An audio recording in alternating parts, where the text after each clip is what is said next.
Hey, ladies, and welcome to tonight's call. So, this is again a topic perspective from one of your check ins as well. So, just sort of understanding more about energy levels and again, how to keep things in good balance when we are working on goals such as fat loss and toning as well. So, topic for today, again, understanding increasing energy whilst on a fitness journey without losing your shit. Yeah, again, we're going to talk about why you might often feel drained within a fat loss phase, and again, how your body actually uses uh, calories or energy, and how to keep energy high without again losing your head in this progress or in this process, and about how to make progress that's actually sustainable, realistic, and feels good at the same time. So firstly, I want to kind of break down what we mean by energy. And when I'm talking about energy, I'm not just talking from a calorie perspective, but more from a sort of mental bandwidth as well, and again appreciating lifestyle demands. So if you start to ignore those, you're going to start to feel drained, no matter how much food you eat. Okay, so when we're thinking about splitting this into three key areas, we want to think about physical energy. Yes, it's important. Yes, it does include things like the calories, the sleep, and the recovery, but we've also got this mental energy as well. So the ability of our brain to kind of focus on doing things a certain way, how this might affect our mood, and ultimately, in terms of pouring into yourself, like how does this then translate to decision making or even decision fatigue, lifestyle energy, how much you can actually give towards these other areas like work, family, again, considering things like social life and those demands too. So if we come back to our sort of energy balance basics, so energy is obviously the foundation of fat loss because we're creating this shift. So the way that we are creating this deficit and the way that we're doing it is the difference in terms of making this a more sustainable and energized fat loss journey versus burning out for after a couple of weeks. Okay. So, yes, that we know that there's this balance of, energy coming in. So, it's the calories that we're inputting. So, from our food, drink, and I'm going to mention it, alcohol as well. That's still a form of energy. And calories out as well. So things like your basal metabolic rate, we've all heard of BMR, and then we've got physical activity level. You may have heard me throw this around or explain it in some detail. Exercise itself, NEAT, so our non-exercise activity thermogenesis, and this very important part of the equation, our digestion as well. So I wanted to kind of bring it back to the physical activity level and also exercise as well, and where we might kind of pitch ourselves when we're thinking about how active we are as an individual. And I always find this really interesting because, especially when you first start working with me, ladies, I'll get you to kind of score yourself in terms of where you might see yourself in terms of how active you are. And I want to kind of present this, and I'll keep reminding you about this because this is more to do with the descriptive of how active we are in our general life. Believe it or not, yes, I am an online fitness coach. I live, breathe, and work fitness, but I do have a very sedentary lifestyle. Um, Maybe not on the little activity basis, but there's no activity within my actual job description. I'm at a desk. I'm on my phone. I'm supporting you ladies. I might be creating content as well. I'm doing lots of stuff behind the scenes. So it's very much a sedentary job in itself.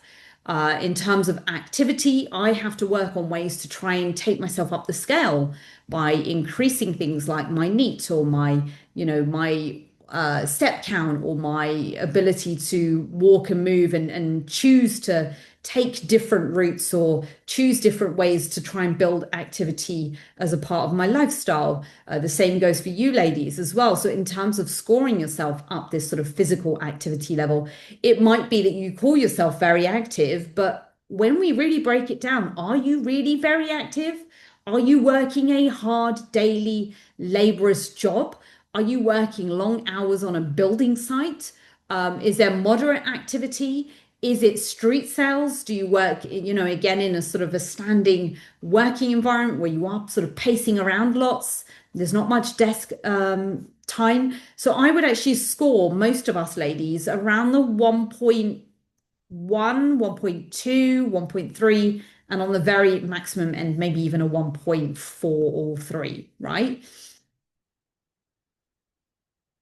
I wanted to kind of bring in a little case study for this as well. So I think it's quite interesting when you can kind of relate these things to either a person or thinking about someone as well. So let's kind of go bang in the middle. 40-year-old woman, 165 centimeters tall and like 90 kilos. She's on a fat loss journey.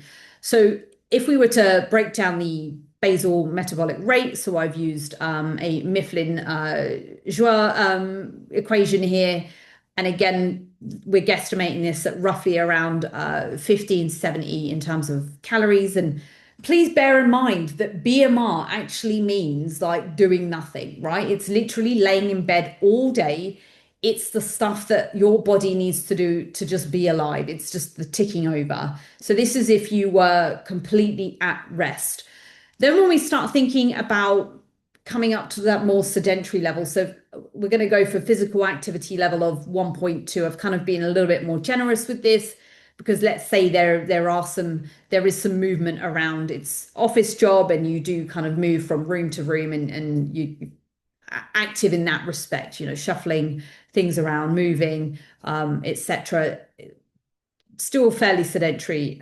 Again, that starts to push your, and this is all talking about maintenance calories here as a means of, we've got BMR, we're now talking about maintenance. So in terms of the energy required to support your current lifestyle choices, lightly active, let's say that's somebody again that, we're starting to think a little bit more about steps. They might be hitting around 5K steps a day. That actually does start to increase your maintenance. This is not fat loss, this is maintenance calories. What you need, again, depending to support your lifestyle as well. And as you can see, as we start thinking about steps and we start thinking about NEAT as well, that this stuff starts to become very, very powerful.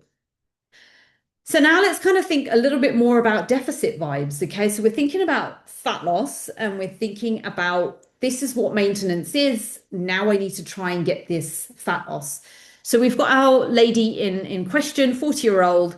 She's 90 kilos, and let's say that she's walking roughly 10K steps a day. Maintenance calories would be roughly around this much.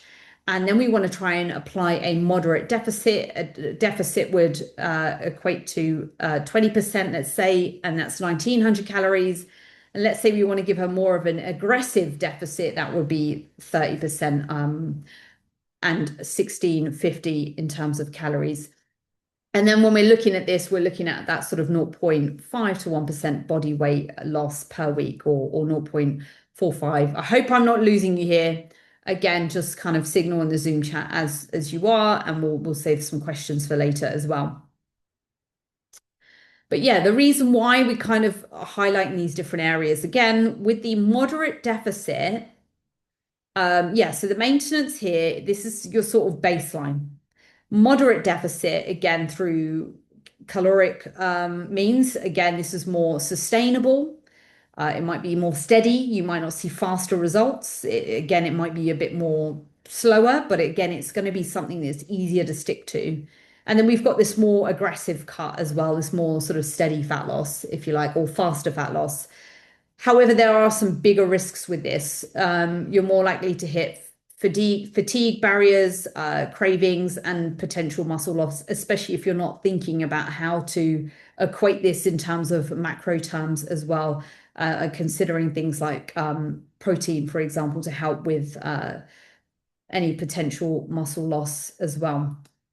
But yeah, we're looking at this sort of more healthier, sustainable approach. And this is why, if I'm honest with you, create this transparency around tracking. Even when you have these off days and these days, it's a good idea that you create some guesstimation so we can start playing around with figures and really understand and pinpoint, are you truly in a deficit, or does it feel like you're in a deficit because you're hammering at 16-ish calories, 1600 calories per day, you're hammering at that, and then we've no idea what you're doing at the weekends because you're just not inputting. So it's really important that we kind of understand. And again, this is where this sort of mental fatigue can start coming in, because you think that you're in a deficit, but you're truly not, because we're having this very unequated weekend stuff going on. And when we are thinking about truly being in a deficit and actually truly experiencing energy drops, this is where some of this stuff might equate. And this is the thing, right? Low energy doesn't mean that you're suddenly weak. Again, if you are feeling some adaptation there, your body is adapting. Again, it will start doing these very clever things. It will start, again, if you've got less fuel in there, it will start to try and conserve energy. So it might mean that things like, again, lower fuel, lower energy in might mean that your NEAT starts to drop. If your NEAT starts to drop, again, what does this do? Does this suddenly start to actually take you out of the deficit because you're moving less?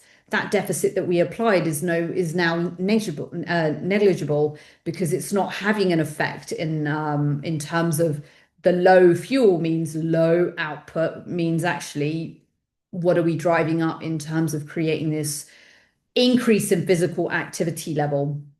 When we start thinking about lower fuel, sometimes that can start relating to poorer sleep as well. Again, if you have got poor sleep, cravings start to increase. Maybe there might be some mood swings as well. So really important that we think about making this more sustainable and we really focus on sleep as well. Again, it might be that the energy deficit has occurred because it's actually built around too much cardio. So too much cardio, again, is that kind of sending you more into burnout, right? Because you're now sort of really focusing on trying to just get as much output as possible that, again, it's not relatable to the inputs. And again, you just start to get this sort of fatigue again. And it could be that you are sticking to lower calorie accounts. You are inputting less energy, but because there's low protein and low fiber, less satiation or less satiety, that suddenly this sort of food noise starts tinkering around, and you start to, because you're not feeling satisfied with the type of macros you're putting into your body, that you start to create this sort of shift around food noise as well. And then again, if you're sort of in any sort of phase in life where there's sort of emotional stress going on, whether that's sort of lifestyle or work, or just the fact that we've been doing this for a very long time, you just start to feel a bit drained. So this again might be where, and we can talk about this later as well, in terms of how we might need to take you out of deficit and have some time in a maintenance phase or even surpluses. And that can help us because we can start to reset levels again, get to a point where we become more active. Again, NEAT starts to come up because we've got more energy for it. We start to perform better in our physical activity. We start to maybe even sleep better as a result. There's all these things that we can try and start to level up with. So it's really important that we need this really good balance as well.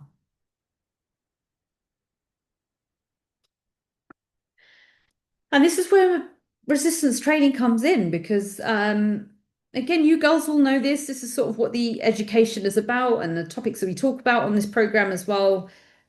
We focus on resistance training. Okay, so it's not all about cardio. Cardio can be a tool that can allow us to kind of create some shifts and some changes in terms of allowing us more food freedom, We don't have to sit so hard into a hard deficit.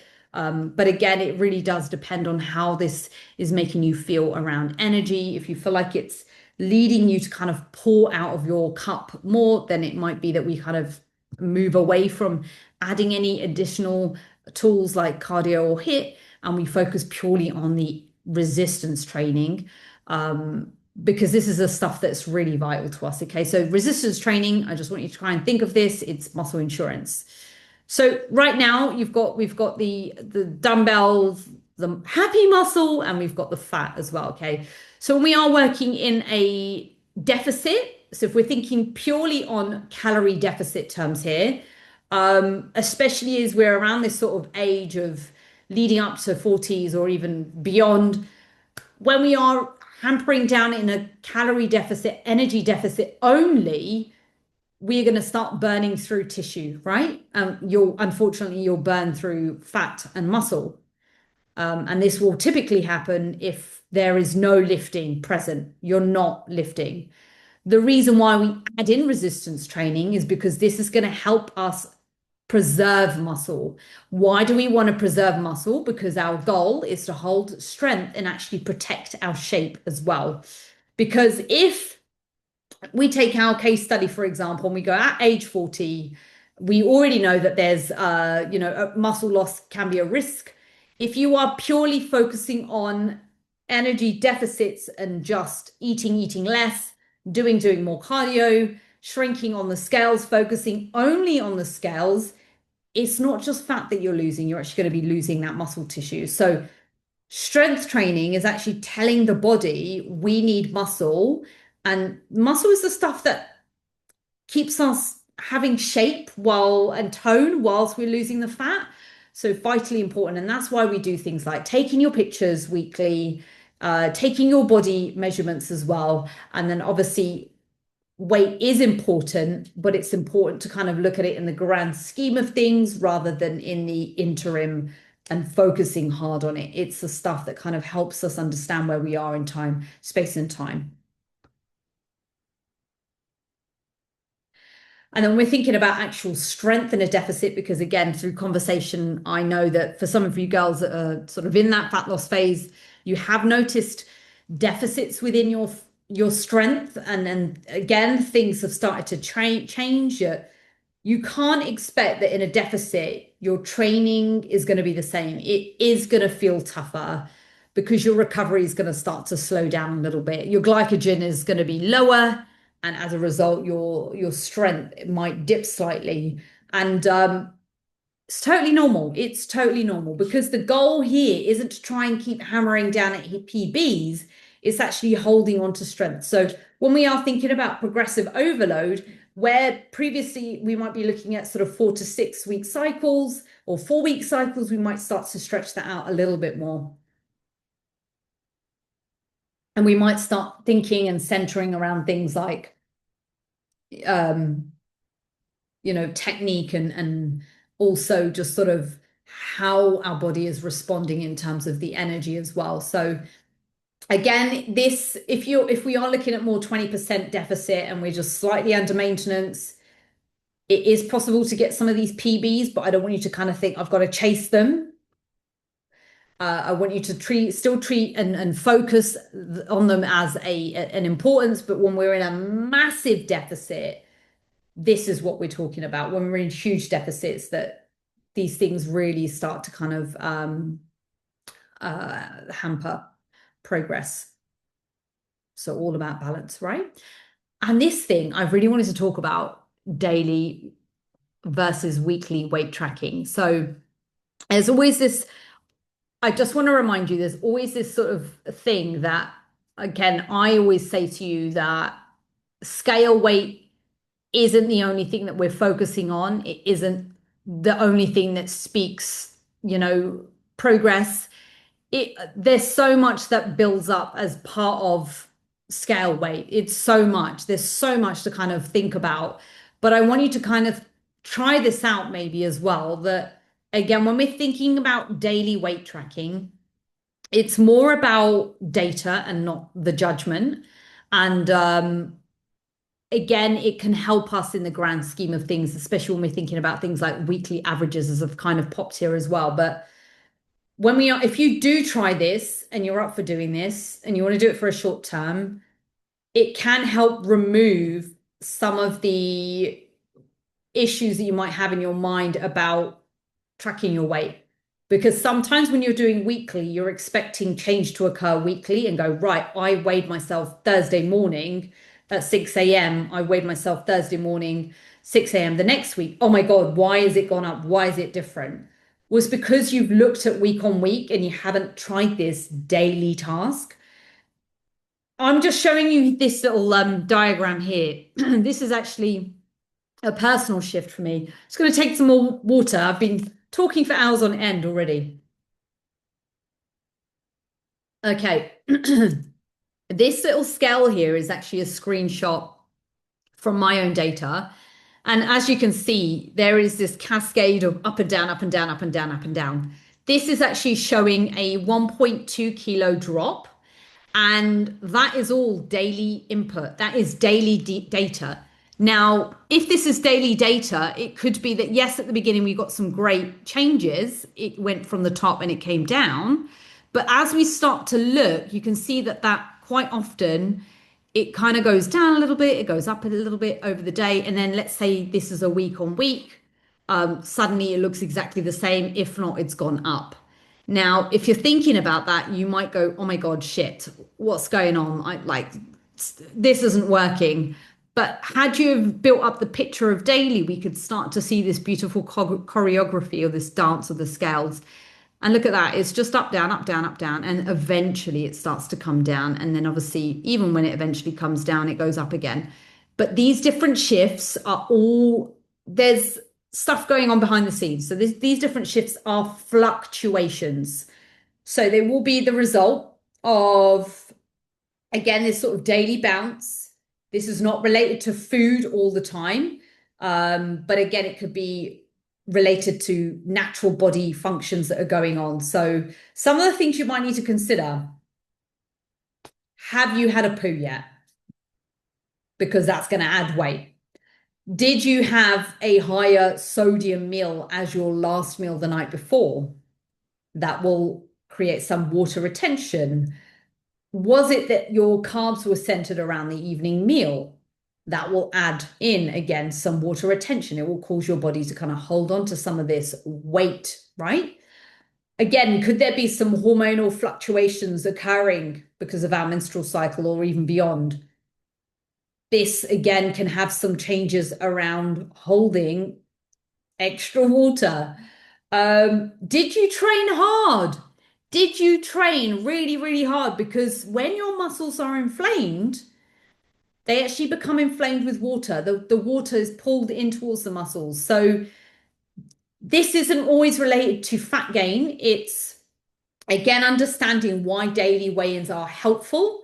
We're not obsessing on the data. We're trying to gather data, and then we're looking at weekly trends, because this is where we're going to start to see how that kind of affects things over space and time.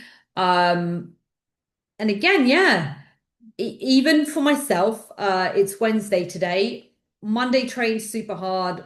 Tuesday trained super hard. My energy intake has been exactly the same. My NEAT has been exactly the same. I've been doing exactly 12K steps, maybe give or take a couple of hundred here and there. Been doing exactly the same inputs, but my scale went up by 0.5 today. And, I could go, oh my God, what's going on? Well, actually, I know that I trained super, super hard. I actually did experience some DOMS, so some delayed onset of muscle soreness. So I've had some soreness. Again, that's indicating there's some extra stressors within my training session. I definitely added in some heavier weights as well. Could this then have created more of an inflammatory process, body then pooling in the water with the fluid, and scale weight increases? I also, maybe a bit TMI, I also had, I was brewing a poo. So all of these things, girls, these are things to kind of think about and consider as well. And I just want you to try this. Okay. Then when we're thinking about the sort of more lifestyle type pillar as well, again, of having energy drains. So again, if we kind of pull away from the whole food and training, and we kind of relate it again to coming back towards poor sleep is going to wreck your recovery. It's going to increase your cravings, so your hunger and your fatigue going to be driven up. Stress is going to eat away at your mental energy. Digestion issues, so if you're bloated, there's some constipation. These things are going to make you feel heavier, even when your fat is actually dropping. So even when that magic is happening behind the scenes, this is still going to have an effect. And when we are thinking about alcohol, I'm going to mention it. It's summer. There's temptation around there. There's been some sort of play with holidays and things. Alcohol is going to drain your recovery. It's going to drain your sleep. It's going to sneak in some extra calories, depending, again, if you are in a non-tracking phase. Managing these sort of lifestyle factors are going to be the key with helping you keep energy steady as well. So, the all important, how are we going to increase energy whilst working on fat loss without losing your shit? More importantly, we want to make sure that our energy, our battery is charging, right? We want to make sure that it's there. It's not completely empty. We're not in the red zone. So some of the things we can do is actually stick to a more moderate deficit as opposed to this massive crash. For those of you, again, if we do have that conversation and we put you in a harsher deficit, you really need to have this mental bucket switched on. We need to be in a period where there's no external stresses infringing on our ability to stay adherent, to actually stick to the plan. It is difficult. It is something you really do have to stay switched on. Don't expect fast results straight away. Even if we have put you in a massive deficit, you need to stick to it and you need to adhere to it to see the magic in the shifts. I'll be completely transparent with you. I'm in a bit of a deficit at the moment. I have been over the last few weeks. And again, the little graph that I showed you earlier, where I showed you a 1.2 shift on the scales, that is me. And this is it. Consistency plays the biggest amount of change and shift in creating and helping you get that progress as well. Really importantly, I want you to think about protein minimums here as well. So you will often hear me throw this around and say never lower than 0.8 times body weight in kilos. And the reason why I say that, 0.8 does not consider the fact that we are older, we are trying to retain lean muscle mass, we are trying to build muscle, we are trying to really kind of stay metabolically switched on. 0.8 is your government's baseline. It's the government's absolute baseline, which I think is super, super low. If you just do this equation and you go body weight times 0.8, you should never be as low as that.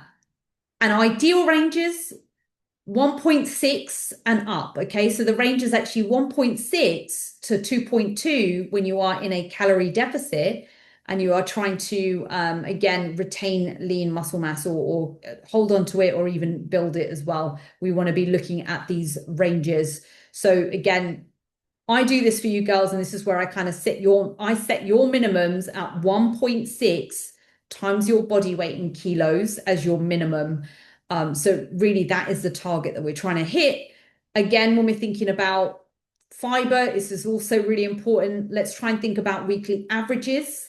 You're not always going to nail it every single day. There might be some super high days, some super low days, but as long as your weekly averages are sitting around that sort of 25 to 30 grams, this is obviously going to help control your hunger and keep your energy stable.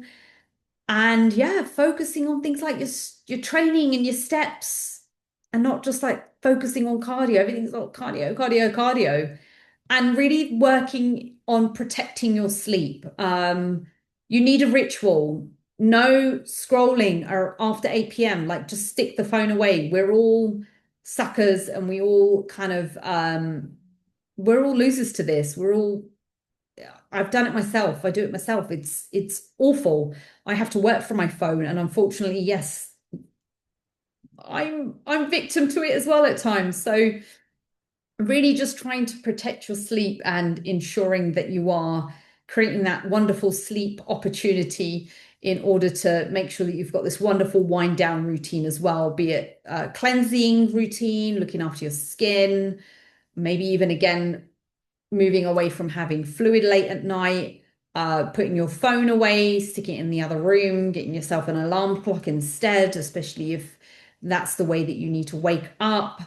Yeah, just protect it. And then in terms of maintenance, using maintenance strategically, right? We can create pit stops within this process, and we can create this, keep this process being sustainable as well. So we can apply diet breaks. Some of you actually go into unknowing diet breaks because you have holidays planned, or we know that you've kind of been working in a heavy deficit for a while, and we take you out and create some freedom around those weeks as well. So that's massively important as well. Again, this is something that we kind of tackle as we kind of move further into, dare I say, Christmas as well around that period. So it's really important that we focus on creating these shifts now whilst we can. And yeah, mindset, energy, bank account. I want you to kind of think of energy as being like money in the bank, right? You want to spend it wisely. You want to spend it on things like training, good food, recovery, and you want to stop wasting it on things that make you feel guilty.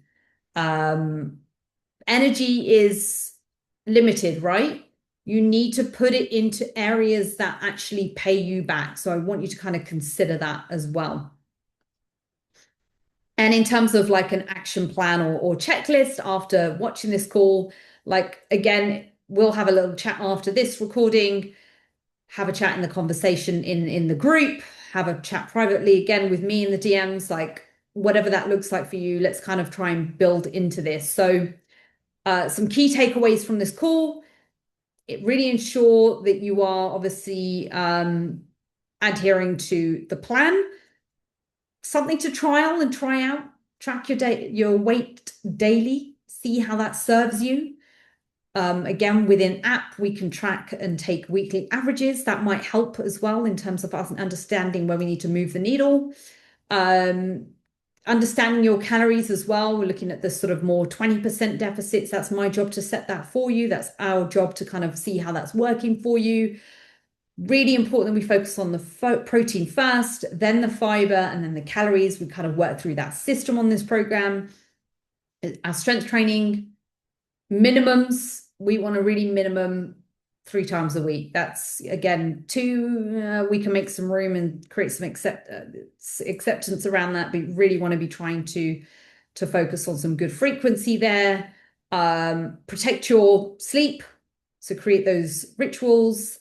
And yeah, think about your step minimums as well. So I think that's really important as well. So for some of you, you get these days where you're like shooting for 15 or 20K steps, and it's like, that's brilliant. But what about your minimums? Where is your minimum? Is your non-negotiable that your minimum is like 6K or it's like 4K? Like, what is it? What does that look like for you? My minimum is actually 8. My minimum is 8, and I have not hit that for a very long time. And I try and get to my goal of 12K steps per day. Anyway, ladies, hope this bit has been helpful. Again, let's keep building some conversation around this. Let's keep having conversation around different things that we can kind of focus on. But yeah, hope you enjoyed this, and we'll see you here next time.